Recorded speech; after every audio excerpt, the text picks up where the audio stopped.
Fighting for freedom, liberty, and the restoration of the Constitution. The Patrick Riggins Show. Call in now at 865-243-8255. That's 243-TALK. And now your host, Patrick Riggins.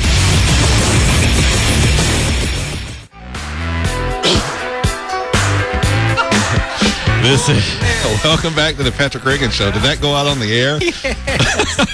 Yeah. As soon as I touched the button, you gobbed all over the mic. Yeah, I had to cough right as the mic came on. Hey, look, if live there's radio. I'll tell you what, if there's anyone out there that has had this bronchitis stuff, they'll know exactly what I'm going through. Because you get this stuff in your chest, and for some reason you have it for the next month. And it's not a, huge cough. It's not a big thing, but it's just a every 5 minutes, and it drives you crazy. So, but you don't tune in to listen to Patrick whine. You tune in to listen to Patrick rant. Difference. There is a difference.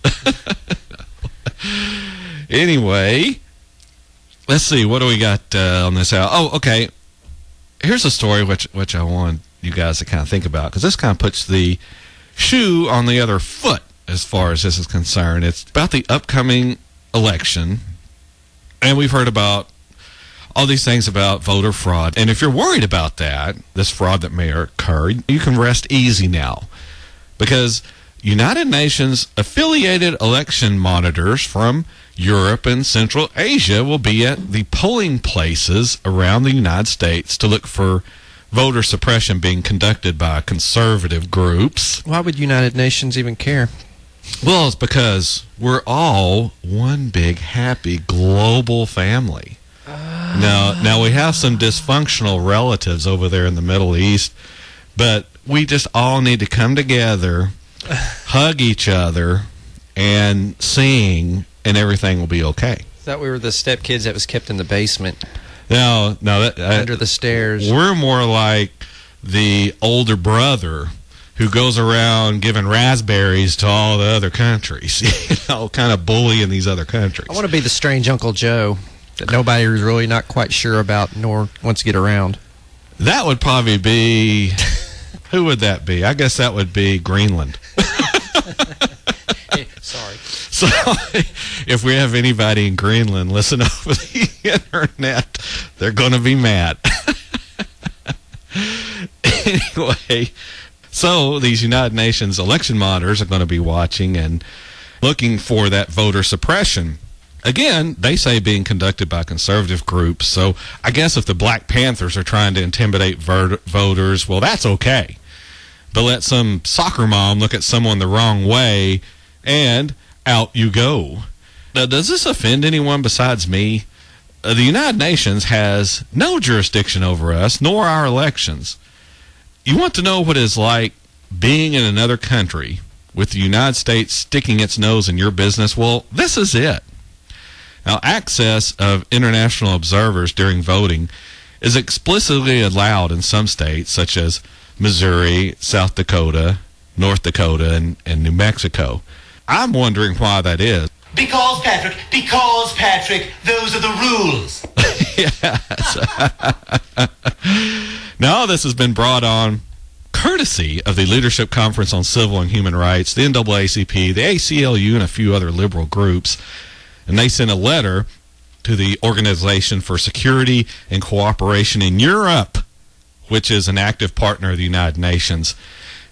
In this letter, the groups warned of a coordinated political effort to disenfranchise millions of Americans, particularly traditionally disenfranchised groups like minorities. What this means is if Obama loses, they're going to cry foul. Now, lest you think this is something new, these jokers have been coming into our country and observing our elections since 2002. One of the complaints of intimidation, by the way, was a billboard in Ohio warning that voter fraud is a felony, punishable up to 3.5 years in prison and a $10,000 fine. Okay, so if I tell you about the penalty for a crime, that's intimidation? No, that's called dissuasion. I'm trying to enlighten you as to the outcome of your actions should you decide to take them. In this case, voter fraud. It's really no different than the gun crime means hard time billboards you see up along the interstate. Anyway, we've got a couple of calls here. We're going to get to them.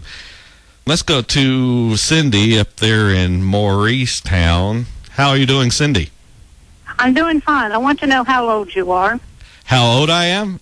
Uh-huh. I'm 29. I figured as much. Yeah. I should have figured as much. I'm going to tell you something, young man. I've been listening to your program since you started. All righty. I had to down and I had to call WNOX to find out when you moved. But I'm going to tell you something. I'm going to tell you something. Don't be telling women that they don't deserve the same equal pay, because we do. And I'm telling you what, if the government hadn't stepped in, I would never have made any decent money. Okay. Do you think that's the government's business about what a private business pays you? Exactly. And they did. It is. When I started earning money. I'm telling you what, it's mighty hard on minimum wage. And I worked all of my life. Mm-hmm. All of it. And I'm living on Social Security now. But I'm telling you what, it's mighty hard to live on minimum wage. Exactly. And raise your children. So do you think that's not... So you're all for government telling business exactly what to do? Not exactly, but they started stepping in and making them pay us something. Well, that's interfering in business. When I'm standing there and I'm training you to do your job, and you're going to be my boss, and I'm making $8,000, and I had to walk out, and you're fixing to make $40,000, now you're my boss. Mm-hmm. So why would you stay at a business like that? Why would you stay at a business that treats you that way? All kinds of businesses. I was a secretary. No, I'm asking, if a business was treating you unfairly, why would you stay there?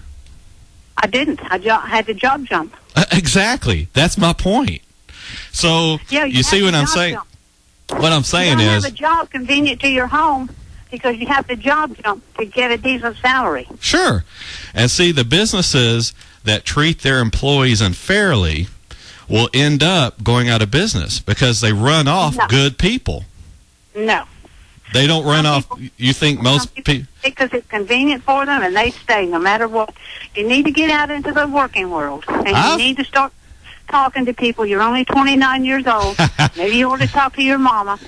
Yeah, I was joking about the 29. Pardon? I was joking about the 29. How old are you? I am 45. 25? 40. 45? Yes, ma'am. I've worked crappy jobs. I've worked retail. I've worked jobs where I've not got paid anything. But I didn't stay at minimum wage long. When I started working, I worked in agriculture that can pay you under minimum wage. Right. Right. And what did I do? I worked there, got work experience, and worked my way up. That's the key. Most people they don't promote women. They don't promote women. They got you. I had a man tell me one time when I was applying for a job, and thank God it was over the telephone because there was gas crisis back in Carter, and he told me that I didn't need a job, that I needed a sugar daddy. Well, no, I'm open to a sugar mama if there's one out there that wants to, but you know. You can do that if you want. But I have to go and turn myself into a horse so I can have something to eat. I don't think so. Well, that's the whole point. You believe that government should tell business in a limited quantity what they should do, correct? And once they started doing that, women started moving up, and women started having something decent to wear and something to eat. Yeah, well, and once they started doing that, the economy around.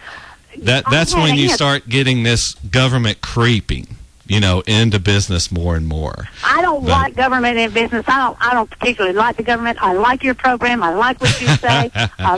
And I have really enjoyed it, and I've been telling people to listen to your program, but you need to get out in the working world and start talking to some women and talk to all the women, talk to them in all levels of work and start seeing how hard it is.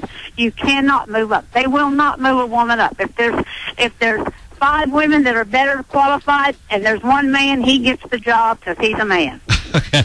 Well, Cindy, I appreciate the show and I appreciate you listening, telling others. I'm up on the break here. But you just told... You too. You just told all the listeners, and that's what we're here about, to get the other side out. Anyway, this is Patrick Riggins. We're up on the last break. We'll get to a couple more calls when we come back. And I guess that'll be a couple of minutes. So we'll be back here in a minute. This is Patrick Riggins' Patrick Riggins Show. 'Cause I've heard it all